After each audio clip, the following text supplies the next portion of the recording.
नमस्कार दोस्तों, स्वागत है आप सभी का। कैसे हैं आप सब?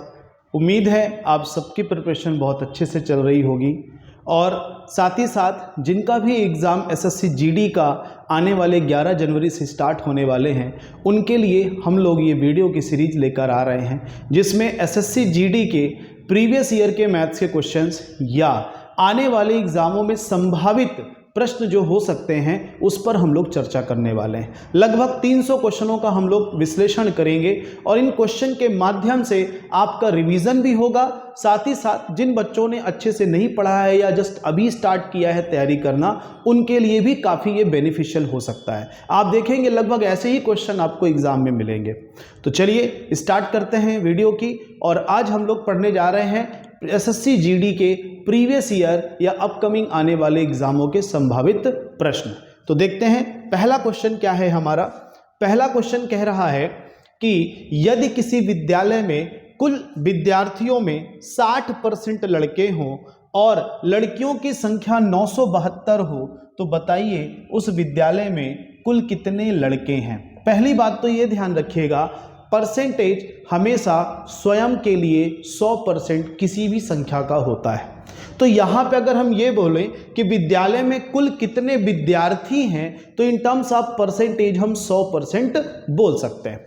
तो जब 100% टोटल हैं तो उस 100% में दो क्राइटेरिया बटी, लड़कों की और लड़कियों की। तो लड़के कितने हुए? 60%। तो अब आप बताइए कि अगर 100 में से 60 निकाल देंगे तो कितना बचेगा? 40%। यानी लड़कियां कितनी हैं? 40%। और इनकी संख्या हमें दी है, इनका परसेंट ना देके संख्या दिया है 972। तो हम कह सकते हैं कि सर ये 40% बराबर होगा 972 के। अब ध्यान से देखना, आपको बताना क्या है? आपको बताना है उस विद्यालय में कुल कितने लड़के हैं। टोटल स्टूडेंट्स नहीं बताने हैं, आपको 100% नहीं बताना है, आपको 60% बताना है। तो 40 से 60 बनाना आसान है। क्यों? क्योंकि 40 होता है 20 का डबल और 60 होता है 20 का ट्रिपल। यानी हमें 20 तो चाहिए ही चाहिए। तो 20 का कुछ मत करिए, यहाँ से 2 हटाना है और 3 को शामिल करना है। तो हटाने के लिए 2 से भाग करिए और शामिल करने के लिए 3 का गुणा। यानी इस संख्या में आप 2 का भाग और 3 का गुणा कर दीजिए 972 में। तो क्या बन जाएगा? 60%। तो 972 में पहले भाग करिए 2 का, कितना आएगा? 2 चौको 8, 2 अट्ठे 16, 2 छंग 12। 3 से गुणा करिए, 6 त्रिक 18, इकाई में 8 आना चाहिए। फिर उसके बाद 8 त्रिक 24, 1 25 दोनों में है। फिर आगे बाद 4 त्रिक 12 और 2 14, यानी हमारा बी ऑप्शन। उम्मीद है आपको ये समझ आया होगा। परसेंटेज में इस बात का ध्यान रखिएगा, टोटल वैल्यू हमेशा 100% होती है और उसको 2 क्राइटेरिया में मैंने बांटा और इस तरीके से आप इसको देख सकते हैं। ठीक है। वैसे परसेंटेज में आप लोग को अगर दिक्कत आती है तो परसेंटेज की मैंने डिटेल में वीडियो डाली है ABC ऑफ परसेंटेज के नाम से। तो जिनको दिक्कत है उस सीरीज की 4 या 5 वीडियो हैं उनको पूरा देख लीजिए, परसेंटेज चैप्टर आपका क्लियर हो जाएगा, कुछ भी नहीं बचेगा। फिलहाल बढ़ते हैं अगले क्वेश्चन की ओर। टाइम एंड वर्क का क्वेश्चन है ये। क्वेश्चन क्या कह रहा है कि 5 पुरुष किसी कार्य को 6 दिनों में पूरा कर सकते हैं, 10 महिलाएं उसे 5 दिनों में पूरा कर सकती हैं। तो 5 महिलाएं तथा 3 पुरुष मिलकर उस काम को कितने दिनों में समाप्त करेंगे। टाइम एंड वर्क के इस क्वेश्चन में हमेशा ध्यान रखिएगा, वर्क सेम है, वर्क कॉमन है। तो हम वर्क कॉमन करके कोशिश करते हैं ये पता करने की कि कितने पुरुषों की क्षमता कितने महिलाओं के बराबर हमें बताई गई है। हो सकता है उसको ढूंढने से हमें कोई और कैलकुलेशन करना ही ना पड़े और आंसर हो जाए। देखते हैं। तो 5 पुरुष, अब क्योंकि मैन की एफिशिएंसी नहीं पता तो मैंने M लिख दिया है कार्य क्षमता, और दिन कितना ले रहे हैं? 6। अब सबको पता होगा कि वर्क इक्वल क्या होता है? Time into efficiency. कार्य बराबर समय गुणे कार्य क्षमता। जिन्होंने ये चैप्टर नहीं पढ़ा है वो अपने दिमाग पे केवल इतना बताना कि अगर एक कारपेंटर एक दिन में 10 कुर्सियां बनाता है तो 5 दिन में कितनी बनाएगा? एक दिन में 10 तो 5 दिन में 50। बस यही ये सूत्र लिखा हुआ है। 10 दिन समय, एक दिन में 5 कुर्सियां बनाना कार्य क्षमता, गुणा किए तो 50, क्या आया? कार्य। यही मैं लिखने जा रहा हूं। तो कार्य क्षमता मैन की नहीं पता, इसलिए 5 मैन इंटू 6, और वुमेन की भी नहीं पता तो उनको W से रिप्रेजेंट कर देते हैं। पर दिन उनका हमको पता है कितना है? 5। अब इसमें से जो कैंसिल हो रहा है उसे कैंसिल कर लीजिए। जैसे 2 से ये 5, 2 से ये 3, तो क्या आ गया 3 आदमी बराबर 5 महिलाएं, यानी 3 आदमी जितना काम कर सकते हैं एक पर्टिकुलर डे पे उतना ही काम 5 महिलाएं कर सकती हैं। यानी अगर हम चाहें तो इन 3 पुरुष की जगह क्या लिख सकते हैं 5 महिलाएं। तो आप ही बताइए 5 और 5 मिलके कितने हो गए 10 ना, और 10 का तो क्वेश्चन ने खुद बताया है 5 दिन लगेगा, तो इसलिए इसका आंसर क्या होगा 5 दिन। यही मैं कहना चाह रहा था, यहां पे कुछ निकालना भी नहीं पड़ा और आंसर आ गया। बस आपको समझना क्या है कि कितने आदमी बराबर कितनी महिलाओं की कार्य क्षमता होगी। ठीक है, चलिए। अच्छा, टाइम वर्क में भी आपको दिक्कत है तो मेरी पुरानी वीडियोस पड़ी हुई है, टाइम एंड वर्क पे पूरा प्लेलिस्ट बना हुआ है 8-9 वीडियो का, 10 वीडियो है शायद, उसको आप लगा दीजिए। टाइम वर्क चैप्टर भी आपका कंप्लीट हो जाएगा। जल्दी जल्दी देख लीजिएगा, रिवीजन के पार्ट में आपको कभी दिक्कत नहीं आएगी। चलिए देखते हैं अगला क्वेश्चन। अगला क्वेश्चन टाइम स्पीड डिस्टेंस क्या है। ये क्या कह रहा है कि एक रेलगाड़ी 45 किलोमीटर प्रति घंटा की गति से चल रही है, यानी हमको क्या दिया है स्पीड, चाल कितना जाना है 4/5 किलोमीटर। ध्यान दीजिएगा दूरी पे 4/5 किलोमीटर है और हमें बताना कितने समय है, सेकंड में बताना है। तो पहली बात तो समय बराबर क्या होता है दूरी बटे चाल। दूरी कितनी है 4/5, चाल कितनी है 45। तो ये सिंपल होके क्या बनेगा 4/5 गुणे 45। लेकिन ये जो समय आ रहा है ये हमारा आवर्स में आ रहा है, घंटों में आ रहा है। हम इसे किस में कन्वर्ट कर लें सेकंड में। तो आप सबको पता होगा 1 घंटे में 3600 सेकंड होते हैं, तो 3600 में डिवाइड कर लिया, 15 × 45, 15 × 45 यहाँ पे 2 बार जाएगा पहले, 30, 15 चौको 60। अच्छा 3 से डिवाइड करेंगे तो कितना हो जाएगा 80, 5 से डिवाइड करेंगे तो 16, 16 चौको 64 सेकंड। तो इसका आंसर क्या हो जाएगा बी ऑप्शन। यहाँ पे गलती कहाँ हो सकती है यूनिट पे ध्यान दीजिएगा, ये किलोमीटर पर आवर में है, पूछ रहा है सेकंड में। ठीक है, और दूरी भी थोड़ा फ्रैक्शन में दिया है, इस बात पे थोड़ा सा ध्यान दीजिएगा। चलिए अगले क्वेश्चन पे बढ़ते हैं। अगला क्वेश्चन थोड़ा सा आपके मेंसुरेशन यानी क्षेत्रमिति का है। ये क्या कह रहा है एक बेलन है, बेलन कैसा होता है आप सबको पता है, बेलन एक 3 आयाम की आकृति है, इस पे लंबाई चौड़ाई ऊंचाई की जगह क्या क्या वृत्ताकार है, इसलिए त्रिज्या की बात आ जाती है। तो इसका जो आधार होता है कैसा होता है वृत्ताकार। तो ध्यान रखना है बेलन का आधार वृत्ताकार होता है। इसकी त्रिज्या हमको दी है 40 सेंटीमीटर। कह रहा है कि उस पर एक रस्सी को 60 बार लपेटा जा सकता है। जैसे मान लीजिए ये बेलन है तो इसमें 60 बार मैंने ऐसे रस्सी लपेटी है, तो आप खुद सोचो अगर ये प्रॉपर वृत्त है तो एक बार मैं घुमाऊंगा तो जितना वृत्त का बाहर का हिस्सा होगा उतना ही रस्सी लगेगी एक बार में।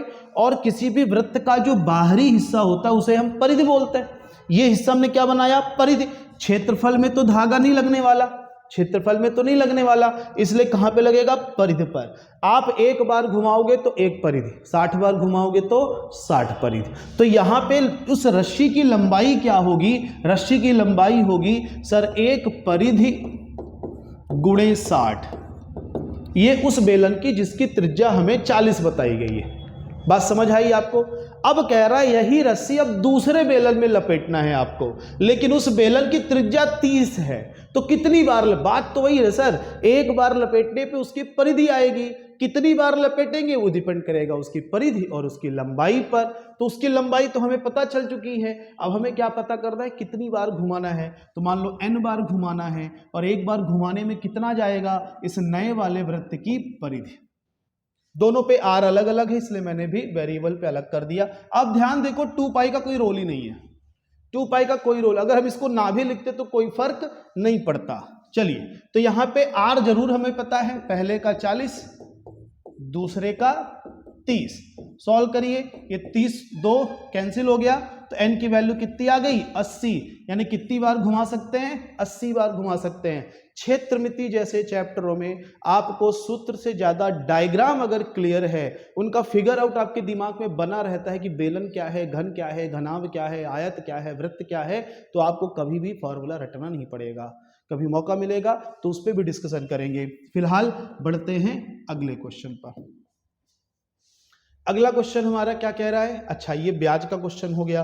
क्या कह रहा है कि 7500 रुपए किसी बैंक में 6% वार्षिक साधारण ब्याज से जमा करती, कोई महिला है इतना पैसा जमा करती है, वह कितना अधिक, क्वेश्चन ध्यान से सुनिएगा, कितना अधिक राशि 10% वार्षिक दर से निवेश करें कि उसे कुल निवेश पर 8.5% दर से एक वर्ष में उतना ही साधारण ब्याज प्राप्त हो। ये क्वेश्चन पढ़ते पढ़ते एक बात समझ में आई कि ये साधारण ब्याज का क्वेश्चन नहीं है, ये मिक्सचर एलिगेशन का क्वेश्चन है। आप लोगों में से जिन लोगों ने भी एलिगेशन पढ़ा होगा उनको पता होगा कि एलिगेशन वहां लगाया जा सकता है जहां मिश्रण होता है। तो क्या यहाँ मिश्रण नहीं हो रहा है? एक धनराशि में लगा रहा हूँ 6% पे, एक धनराशि लगा रहा हूँ 10% पे, दोनों को मिक्स कर दिया तो कितना बनाना है? 8.5%। तो भैया ये तो एलिगेशन ही हुआ ना, मिक्सचर ही हुआ ना, तो इसको एलिगेशन से लगा दीजिए बहुत आसानी से। क्या 6% वाला मिक्स हो रहा है? किससे मिक्स हो रहा है? 10 वाले से। कितना बनना चाह रहा है? 8.5। तो इसको घटाइए, 10 से 8.5 घट के कितना बचता है? 1.5। 1.5 को कैसे लिखा जाता है? 3/2। 6 और 8.5 का अंतर आएगा 2.5। 2.5 कैसे लिखा जाता है? 5/2। सर ये 2 और 2 कट गया तो अनुपात क्या आया? 3:5। सवाल किस बात का अनुपात आया? मूलधन का। ब्याज की दर किस पे लगाते हैं? मूलधन पे लगाते हैं, तो ये मूलधन का अनुपात। तो सर पहला अनुपात है 7500, पहला मूलधन राशि हमको पता है ना 7500, तो पहला अनुपात है 7500। तो दूसरा कितना होगा? तो अगर 3 7500 है तो एक कितना होगा? 2500। तो 5 कितना होगा? 12,500। 25 पंच 125। लेकिन हमें ये नहीं बताना है, हमें बताना है कि ये जो धनराशि है पुराने वाले से कितना अधिक है। क्वेश्चन ध्यान से सुनिए, वह कितनी अधिक? तो अधिक कितनी है? 12,500, 7,500 से 5,000 अधिक है, इसलिए इसका आंसर 5,000 होगा। ये पढ़ने वाले बच्चे गलती कर सकते हैं। अगर ऑप्शन में 12,500 होता तो, फिलहाल नहीं है, बच जाएंगे, लेकिन अगर 12,500 होता तो जल्दबाजी में ये आंसर गलत कराते आप। ठीक है, तो रिवीजन के तौर पे देखिए, जो लोग पहली बार इन सब चीजों को पढ़ रहे हैं, थोड़ा बहुत 10, 20, 25% भी आपके दिमाग में अगर चीजें घुस गई तो आपके वहां, क्योंकि लगभग हूबहू क्वेश्चन आते हैं, कोई ज्यादा फर्क नहीं होता है, थोड़ा बहुत डेटा बदलता है, थोड़ी बहुत शब्दावली, तो थोड़ा बहुत तो आप कर ही लेंगे। चलिए अगला जो क्वेश्चन है ये भी ब्याज का है। यहां क्वेश्चन में कह रहा है कि कोई राशि 5 वर्षों में 50% बढ़ जाती है। 3 राशियां एक्स वाई जेड को क्रम से 10, यहां 12 नहीं है, ये 15 है, इसको सुधार लेंगे। 10, 15 तथा 20 वर्षों के लिए उधार दी जाती है। यदि तीनों राशियों पर समान मिश्र धन प्राप्त होता है तो एक्स वाई जेड का अनुपात क्या होगा? ध्यान रखिएगा ये चक्रवृद्धि ब्याज पे है, ये भी मेंशन था, यहां नहीं है, तो चक्रवृद्धि ब्याज पे है। तो चक्रवृद्धि ब्याज पे अमाउंट यानी मिश्र धन का सूत्र आप लोग ने पढ़ा है अपने स्कूल टाइम में कि principal into 1 plus r upon 100 की पावर n होता है।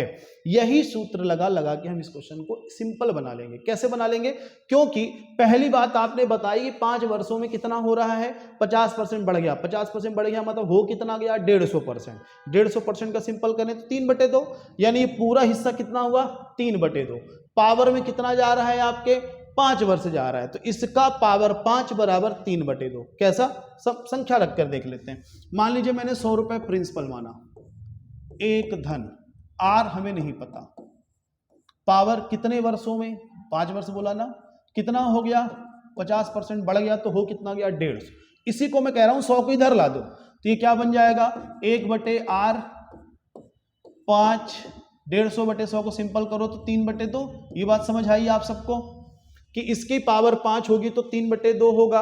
अब यहां पे देखो, अगले जो क्वेश्चन हमसे पूछा गया वहां पे x कितने साल के लिए है? 10, यानी यहां पे पावर कितना आएगा? 10। क्या इस 10 को 5 गुणे 2 नहीं लिख सकते? यानी यही 5 का स्क्वायर करेंगे तो आप सबको पता है पावर की पावर अगर ब्रैकेट के साथ है तो गुणा होता है। तो यहां पे हम कह सकते हैं कि सर अगर मुझे इसे 10 बनाना होगा तो मुझे कुछ नहीं, इसका वर्ग करना पड़ेगा, तो इधर भी करना पड़ेगा आपको। अगला 15 था, तो अगर आपको 15 बनाना है तो आप क्या करेंगे? इसका 5 का 3 गुना, यानी पावर में 3 लेके जाएंगे, पावर में 3। और अगला आपका कितना था? 20 वर्ष। तो 20 वर्ष बनाने के लिए पावर में कितना लेके जाना पड़ेगा? 5 चौको 20, तो यहां पे 3/2 की पावर 4। क्या ये बात सबको समझ आई?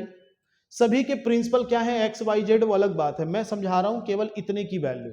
अब ये सॉल्व होके हमें मिलेगा क्या, जैसे इसको थोड़ा डिटेल में देखते हैं। मान लीजिए पहले हमारी जो मूलधन थी वो x रुपए थी, उस पे 10 वर्ष के लिए दिया गया था, तो कितना हो जाएगा, जाकर के बराबर हो जाएगा दूसरे वाले के, क्योंकि हमें क्वेश्चन में दिया हुआ है कि तीनों मिश्रधन क्या हो गए हैं, बराबर। यहां r 1 प्लस r, तीनों मिश्रधन क्या हो गए हैं, बराबर। तो यही वैल्यू तो हमने निकाली है, इसी वैल्यू को रख देते हैं। ये कितना आया है, 3/2 की पावर 2। ये कितना आया है, 3/2 की पावर 3। ये कितना आया है, 3/2 की पावर 4। ये कहां से, ये देखिए, ये जो हम लोगों ने मेहनत करके अलग से निकाला था, ये वही चीजें मैंने वहां पे उठा उठा के रखी हैं कि 1 धन r/100 की पावर 10 में इसका वर्ग रखिए 3/2 का, 15 में 3/2 का क्यूब रखिए, 20 में 3/2 की पावर 4 रखिए। इससे फायदा क्या मिलेगा, सर हम एक्स वाई जेड को अलग कर लेंगे, कैसे, बराबर के मानकर, बराबर के मानेंगे तो सर x बराबर क्या आ जाएगा हमारा, x बराबर आ जाएगा, इसका रिवर्स चला जाएगा वहां पे 3/2 का वर्ग। या तो एक काम करो, 3/2 का वर्ग सभी से कैंसिल भी कर सकते हैं, तो यहाँ क्या बचेगा, x बराबर y गुणे 3/2 z 9/4 बराबर के, ये ज्यादा आसान रहेगा।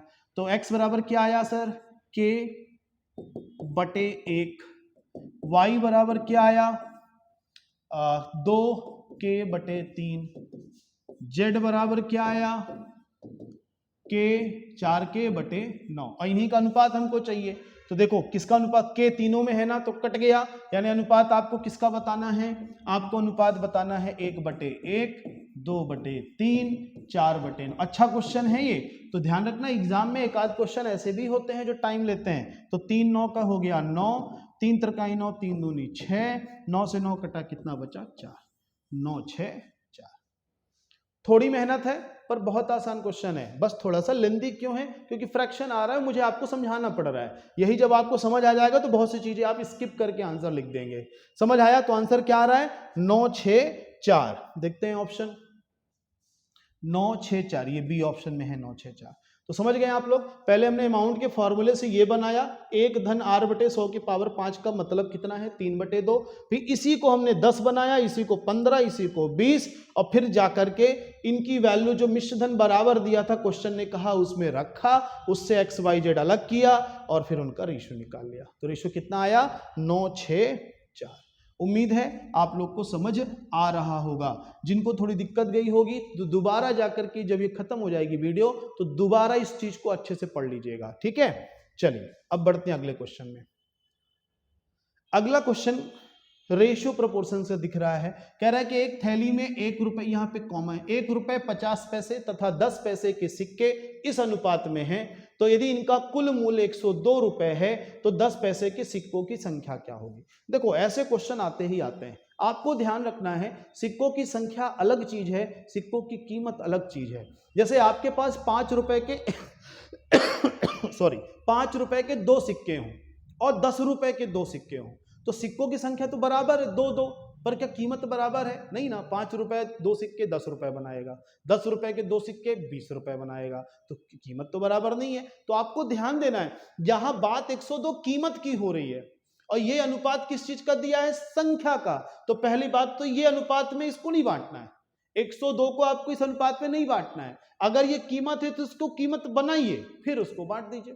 तो कीमत बनाते हैं कैसे, सर आपने कहा है 3 तरह के सिक्के हैं, 1 रुपए 50 पैसे 10 पैसे, किस अनुपात में है 3 4 10, 3 4 10। तो 1 रुपए के अगर 3 सिक्के तो 3 रुपए, पैसे में है तो इसको भी पैसे बना लेते हैं, तो 3 रुपए मतलब 300 पैसे, 50 पैसे के 4 सिक्के यानी 200 पैसे, 10 पैसे के 10 सिक्के यानी 100 पैसे।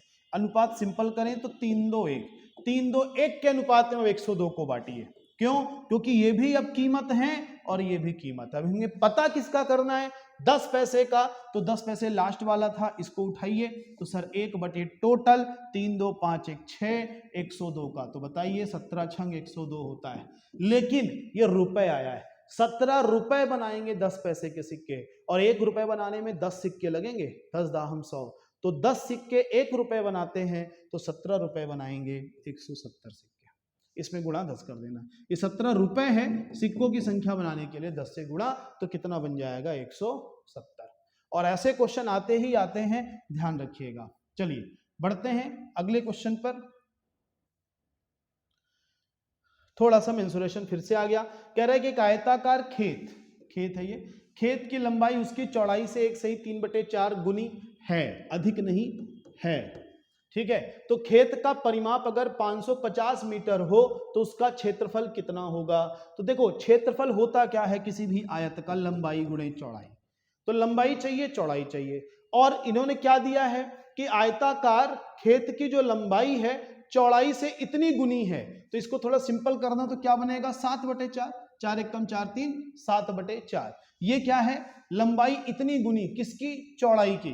तो मान लीजिए वृत्त चौड़ाई x है, तो लंबाई कितनी हो जाएगी, इतनी हो जाएगी। और क्या दिया है हमको, परिमाप। परिमाप क्या होता है, किसी भी आकृति का परिमाप 2D में, ध्यान रखिएगा। जैसे मैंने ये आयत बनाया, तो इस आयत को बनाने में कितनी लाइन खींची गई, यही परिमाप है। मैंने ये वर्ग बनाया, तो इस वर्ग को बनाने में कितनी लाइन खींची गई, यही वर्ग का परिमाप है। अगर मान लीजिए मैंने एक कोई ऐसा चतुर्भुज बनाया, तो इसका परिमाप क्या होगा, जितनी इसकी लाइन खींची गई। तो यहाँ कितनी लाइन खींची गई सर, लंबाई 2 बार, चौड़ाई 2 बार। इसीलिए आप इसका जो सूत्र देखते हैं, क्या देखते हैं, 2 गुणे लंबाई धन चौड़ाई। ये हमको कितना दिया है, 550। ठीक है, तो हमारे हिसाब से लंबाई चौड़ाई तो ये है, क्वेश्चन में जो बताया गया है हमने उसको लिख दिया। अब यहाँ पे इनको जोड़ेंगे तो ये 11/4 हो जाएंगे। 7 4 एकम 4, 7 जुड़ के 11/4। ठीक है, अब देखो ये 11 से कट रहा है, कितना, 50। ये 2 से कट रहा है, 2 को उधर भेज दो तो 100 हो जाएगा। x की वैल्यू 100 पर, क्या हमें x बताना है, नहीं ना, हमें तो क्षेत्रफल बताना है। तो क्षेत्रफल क्या हो जाएगा, ये हो गया 100, तो ये कितना हो जाएगा, इतना। लेकिन हमें वैल्यू नहीं रखनी, सीधा आयत का क्षेत्रफल बताना है। तो इनका पहले आपस में गुणा कर लो x के फॉर्म में। तो x गुणे 7/4, तो 7/4 x का वर्ग हो जाएगा। x का वर्ग यानी 100 का वर्ग, 100 का वर्ग यानी 10,000, या 100 गुणे 100 कर लीजिए। अब उससे मिलेगा क्या, 4 से भाग करोगे तो 100, इसको हम 200 में तोड़ लेते हैं पहले से ही। तो 100 गुणे 100, तो 4 से 100 25 हो जाएगा, और 25 सत्ते 175, 175 के बाद 2 जीरो। गणित अच्छी करनी है, कैलकुलेशन पे पूरा ध्यान दीजिए। ठीक है, तो 175 00। तो परिमाप से हमने क्षेत्रफल बना लिया, 2 जानकारी दी थी, दोनों का इस्तेमाल किया और आंसर आ गया। समझ आ गई बात। चलिए बढ़ते हैं अगले क्वेश्चन पर।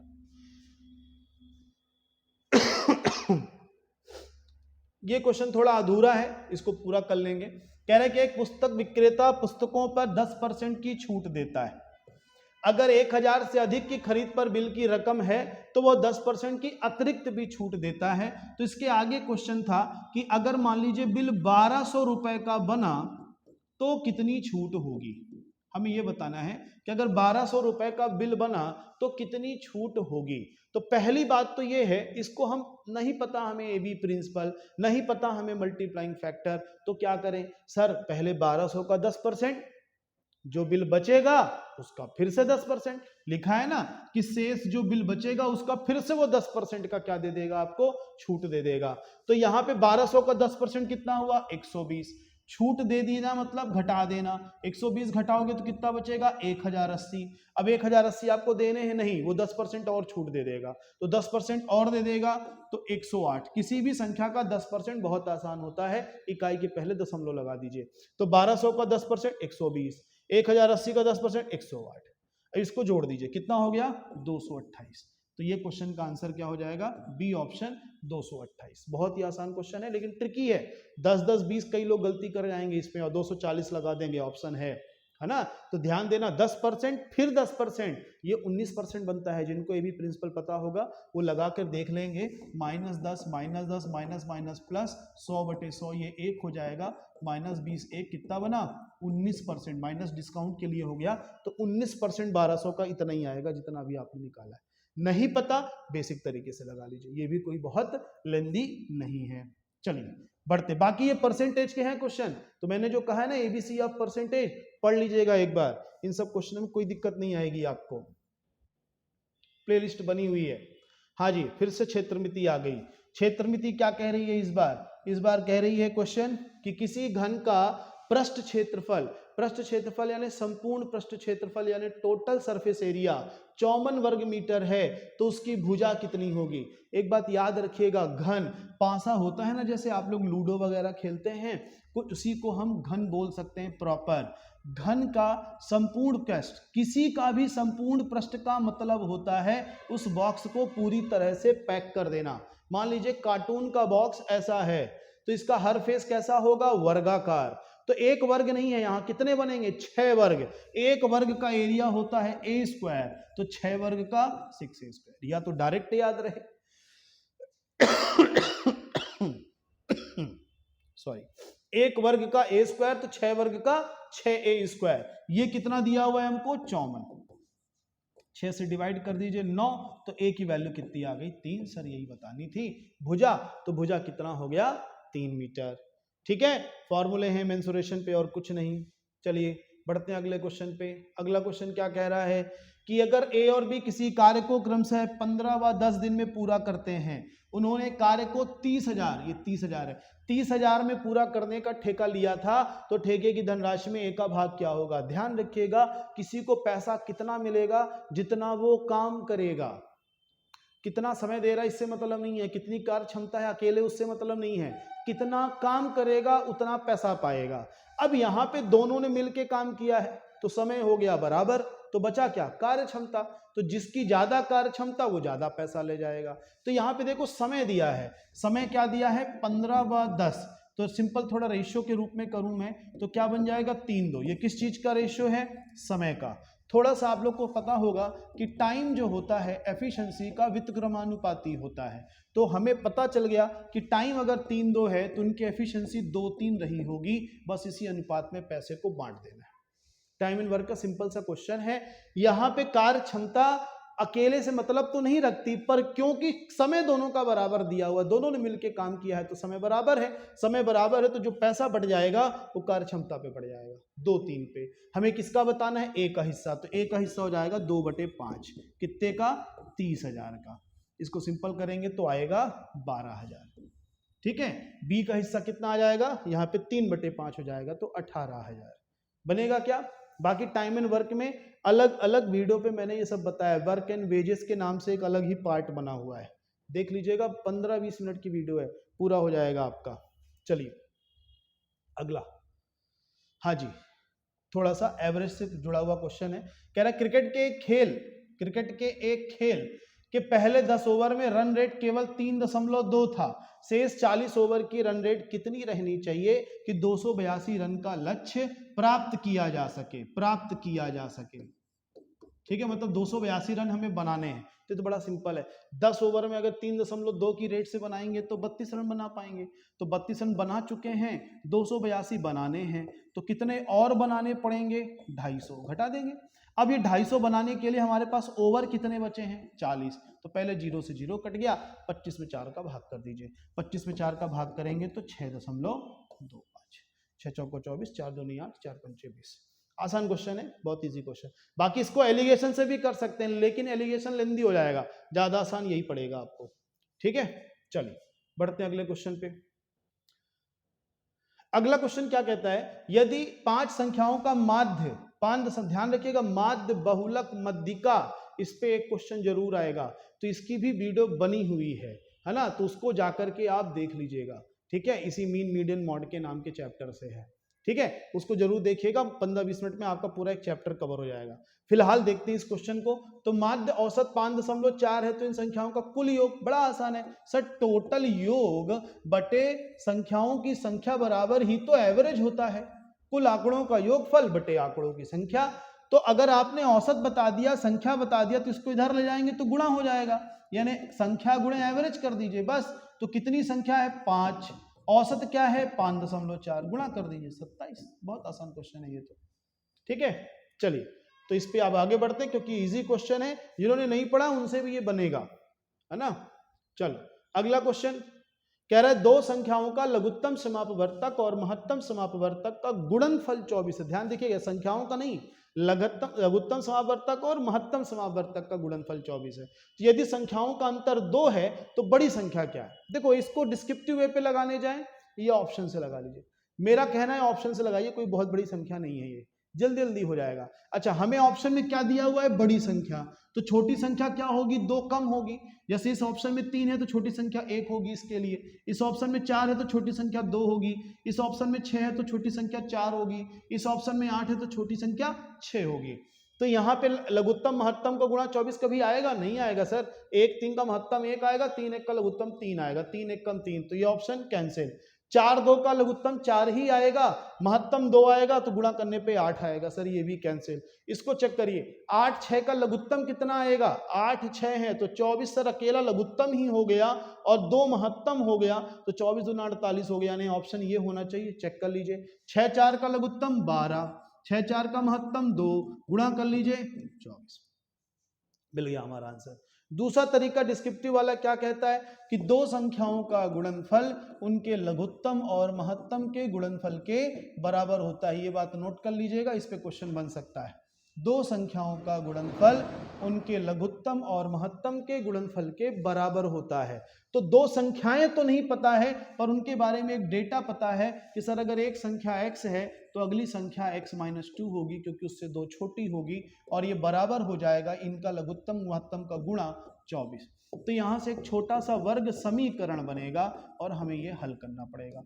तो दो संख्याओं का गुणा 24 हो और घटाने पे 2 आए तो 6 और 4, और उसमें से बड़ी संख्या जो बनेगी वो माइनस में जो उधर जाएगी तो प्लस हो जाएगी। तो x बराबर 6, छोटी संख्या 4। ऐसे भी हल कर सकते हैं, पर ऑप्शन से करिएगा जिनको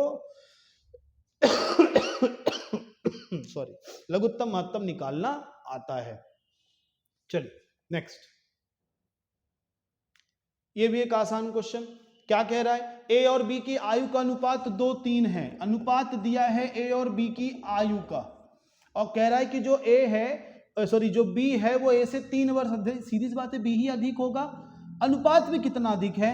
1, वर्षों में 3, यानी अनुपात का 1 बराबर वर्ष में 3, तो 2 बराबर कितना रहा होगा? 6, क्योंकि हमें एक ही पता करना है ना। तो 2 बराबर कितना रहा होगा? 6 वर्ष। कब? अभी वर्तमान में। पर हमें क्या बताना है? 2 वर्ष बाद। यहाँ पे थोड़ा ध्यान दीजिएगा, आपको 2 वर्ष बाद की आयु बतानी है ए की। अभी की आपकी कितनी आई है? 6, तो 2 वर्ष बाद कितना हो जाएगा?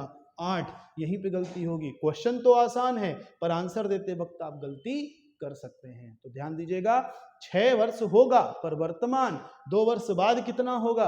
8। 2 उसमें जोड़ेंगे। और किसका पूछा गया था? ए का ही पूछा गया था। चलिए आगे बढ़ते हैं। अच्छा, ये जो पीडीएफ है इसे मैं अपने टेलीग्राम चैनल पे सेंड कर दूंगा। तो मैथ बाय ऋषि दुबे सर के नाम से है, डिस्क्रिप्शन पे उसकी लिंक भी होगी, तो उसको ज्वाइन कर लीजिएगा। जो लोग नहीं ज्वाइन किए हैं उसमें ही आपको पीडीएफ मिल जाएगी और फिर आप इसे घर पे दोबारा लगाइएगा। बात समझ आ रही है? ठीक है, तो टेलीग्राम चैनल भी ज्वाइन कर लीजिए। उसमें क्विजेस भी आती हैं, आज से आनी चालू हो गई हैं, तो आपके बहुत काम की चीज है। चलिए आगे आते हैं। अगला क्वेश्चन क्या कह रहा है? क्वेश्चन कह रहा है थोड़ा प्रॉफिट लॉस का है। अब बढ़िया क्वेश्चन है कि एक व्यक्ति ने किसी वस्तु को खरीदकर इसे 10% के लाभ पर बेच दिया, यानी 10% के लाभ पर बेच दिया, यदि, यानी यहां कंडीशन शब्द लगा, यदि वह इस वस्तु को 20% कम पर खरीदता है, यानी अब शर्त रख रहा है कि जितने में खरीदा था उससे 20% कम कर दीजिए खरीदते वक्त, और बेचते वक्त 10 रुपए बढ़ा दीजिए, बेचते वक्त 10 रुपए बढ़ा दीजिए, तो उसका लाभ कितना हो जाएगा? 40%। अगर आप लोग मेरे डेली क्वेश्चन की जो वीडियो आती है उसको अगर आपने थोड़ा भी फॉलो किया होगा तो पिछले दिन का ही क्वेश्चन है इसी तरह का। तो वहां पे मैंने आपको बताया था कि सर यहाँ 2 तरह की कॉस्ट है। पहली कॉस्ट मान लीजिए 100x हम मान लेते हैं, तो उस टाइम पे हमको फायदा हुआ कितना? 10%। तो सेलिंग कितनी हो जाएगी? सेलिंग समझते हो ना, कितने में बेचा? 110। तो नई कॉस्ट के लिए वो क्या कह रहे हैं? 20% कम कर दीजिए। तो 100 में खरीदा था, आप कितने में खरीदेंगे? 80x में।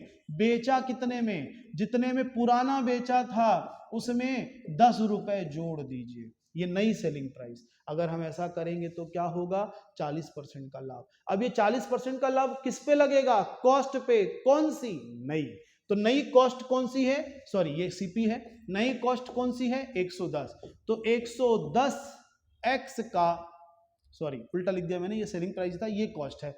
नई कॉस्ट जो हमारी है 80x, उसका 140 क्यों कर रहे हैं, क्योंकि 40% लाभ है, 100% हमारा क्रय है, तो विक्रय कितना हो गया 140%, इसलिए हम ऐसा लिखते हैं। बराबर सेलिंग प्राइस में क्या दिया है 110x बटे 10, ऐसा। अब इसको हल कर दीजिए तो 2 0 कैंसिल हो गए, 14 8 से 112, 112 में 110 घटेगा तो 2x बराबर 10। हमें पता क्या करना है, क्रय मूल्य, वास्तविक क्रय मूल्य तो ये था 100, तो 2 को 100 बनाना है, 50 से गुणा कर दीजिए, तो 50 दाहम 500, तो इसका आंसर क्या हो जाएगा 500। बहुत बढ़िया क्वेश्चन है, और एग्जाम में मैंने उसमें लिखा भी है उसकी हेडिंग में कि बार बार आने वाला क्वेश्चन, ये लगभग हर एग्जाम में बार बार आता है ऐसा क्वेश्चन।